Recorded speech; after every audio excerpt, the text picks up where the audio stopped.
Here we have the brand new Kajal fragrance. Of course, there's Almaz and then there's Faris, and I've actually done a video on both of them if my memory serves me right. But here we have Masa, and in today's Cephalabon contributor video, I'm going to be giving you my thoughts on this brand new 2023 release. I'm also going to tell you about a very special full bottle giveaway, so make sure to stay tuned.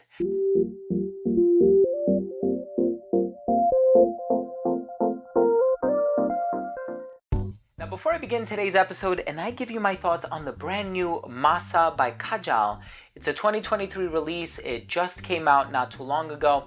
I'll tell you about the notes, the performance, longevity, comparisons, all that good stuff. But before I begin the video, I do want to mention that if you're a fan of fragrance-related content, please do consider supporting the channel by subscribing to it, hit the bell, and give this video a thumbs up. I would really appreciate it. It would go such a long way. Now, because this is a Cephalabon contributor video, if you would like to participate in the full bottle giveaway, all you have to do is go on over to cephalabon.com.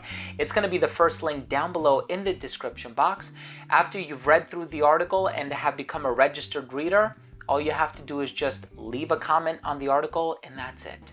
And then make sure to check back on over to the article on the date that's mentioned so you know if you're the lucky winner. It's a full-size bottle, and of course Kajal fragrances are kind of hard to come by. If you're looking in the right place, of course you can find them, but these are exquisite and exceptional fragrances. Like I said, Faris, Almaz, Kajal 2, Dahab, Warek.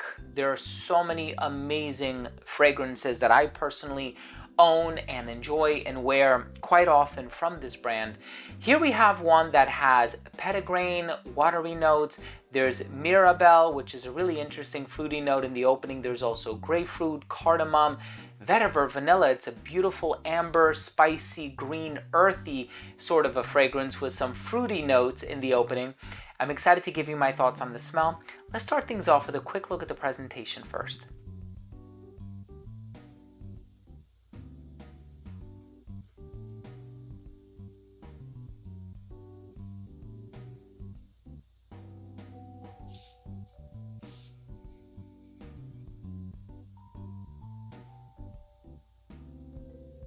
Now, right in the opening of this fragrance, you are going to get this blast of freshness and a little bit of fruitiness. And it's really interesting because, like I said, there is grapefruit in here. So it has like that bright, tingly, tart quality in the opening. And it's not like an overly tart fragrance like a Tiger by Bulgari or anything like that. So that's not what to expect as far as the grapefruit is concerned. But you are going to get that effervescent freshness in the opening, which I really enjoy. So it opens up really bright, zesty. You have this accompanying fruitiness to it, and it has this note of Mirabelle in there, which I think is really interesting, really unique, and I can't quite compare it to anything else. All I can say is that you do have this slight saccharine quality, and the watery notes combined with it to almost kind of create this, I don't want to call it salty because it's not salty per se, but it almost has like this oceanic component to it. Not ozonic, but definitely oceanic. Like, it does smell watery, you know, and it's funny because I'm trying to interpret it, pardon me, in a literal way. And I feel like it's doing something really interesting in the heart. So it has the vetiver, it has this green component to it. The cardamom in here is very nicely spiced, very gentle. It's not overwhelming in any way.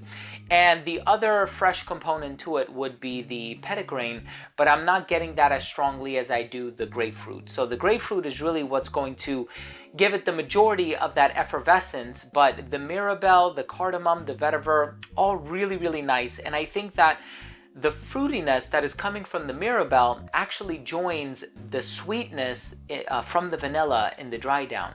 Now, there's also an amber accord in there. I'm not getting a whole lot of that. When I think of amber, I think of benzoin and labdanum and perhaps some other resin. So I'm not getting that per se, but the vanilla is really nice, and the Mirabelle is really nice. And all of these other sort of fruity, green, earthy, slightly watery components, oh, it's really nice. It did open up green in the sense that I thought, wow, this is like is this fir or is this oak moss? And it's not that type of an 80s powerhouse green vibe, but there was something else in there. And I think there's also cedar, so there are some dark earthy textures underneath it all. But I was surprised. It's coming from the cardamom and the vetiver, and I just think it's very, very well pieced together. And in terms of the versatility, I think this has a lot of it.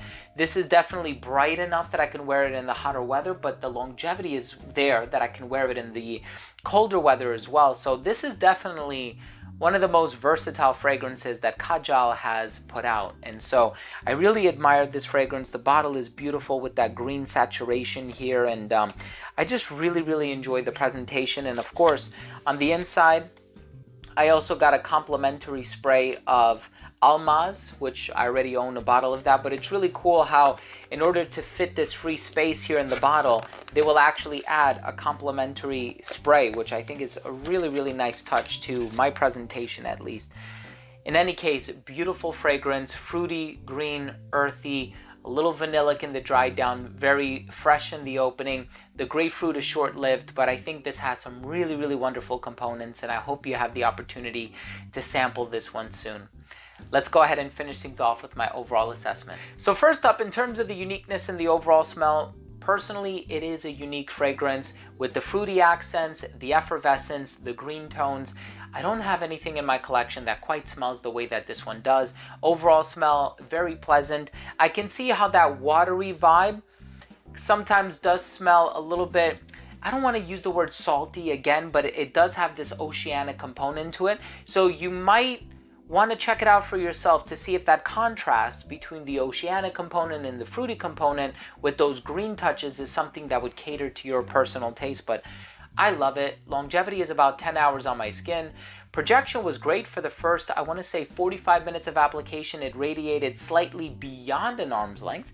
It became an elbow's length scent right around hour 5 or 6. A skin scent right around hour 10. But for those first several hours, it's actually quite loud, and I really did enjoy it. I would also say in terms of the versatility, perfectly unisex any time of the year. The fruitiness and the sweetness will appeal to somebody who's a little bit younger. The complexity of the blend will appeal to somebody who's a little bit older. And I think this one can be worn formally or casually. I just love it. It's an all-around really, really good fragrance. And in terms of the presentation is absolutely stunning, of course, with the gems on the top here, and it's quite ornate. My final verdict on this fragrance is Masa is an amazing release by Kajal and Mo, the founder of the brand, the creative director. He's such an amazing, down-to-earth individual. I've interviewed him and I had a chance to meet up with him on a number of occasions, and he's one of the best that the industry has to offer. Guys, please check out Masa by Kajal if you haven't already done so. Thank you so much for joining me today. I hope you enjoyed this review, and I hope you took something of value from today's episode. If you did, please do consider supporting the channel by subscribing to it, hit the bell, and give this video a thumbs up. And once again, you have the opportunity to win a full-size bottle at cephalabon.com. It's going to be the first link down below in the description box. Thanks again for watching. Love you guys. We'll see you tomorrow.